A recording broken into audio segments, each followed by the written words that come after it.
Zo'r duo bor. Ya'ni u duoni qilib orqasidan nima so'rasangiz qaytarilmaydi. Xudo taolo shunday beradigan duo borda. Bundan 2 yil oldin haj mavsumida Makka mukarramada Shayx Alijon qori aka ustozni suhbatida bo'lib qoldik. Shunda ustoz o'rgatgandilarda.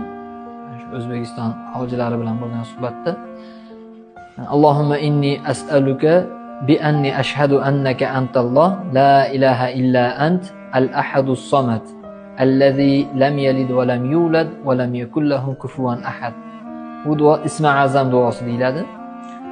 Bu duoni qilib orqasidan Xudo taologa nima hojatingiz bo'lsa duo qilib so'rasangiz qaytarilmas ekan. Shunda ustoz o'rgatganlar. Alhamdulillah bu duodan keyingi so'ragan narsalarimiz ham qaytariladi. Alhamdulillah Xudo taolo berdi. Zo'r duo bor.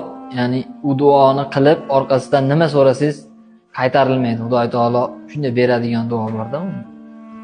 Bundan 2 yil oldin haj mavsumida Makka mukarramada Shayx Alijon qori aka ustozni suhbatida bo'lib qoldik. Shunda ustoz o'rgatgandilarda. Shu O'zbekiston hojilari bilan bo'lgan suhbatda Allohumma inni as'aluka bi anni ashhadu annaka antalloh la ilaha illa ant al-ahadus samad allazi lam yalid va lam yulad va lam yakul lahu kufuwan ahad. Bu duo ismi azam duosi deyiladi. Bu duoni qilib orqasidan Xudo taologa nima hojatingiz bo'lsa duo qilib so'rasangiz qaytarilmas ekan. Shunda ustoz o'rgatganlar. Alhamdulillah bu duodan keyingi so'ragan narsalarimiz ham qaytariladi. Alhamdulillah Xudo taolo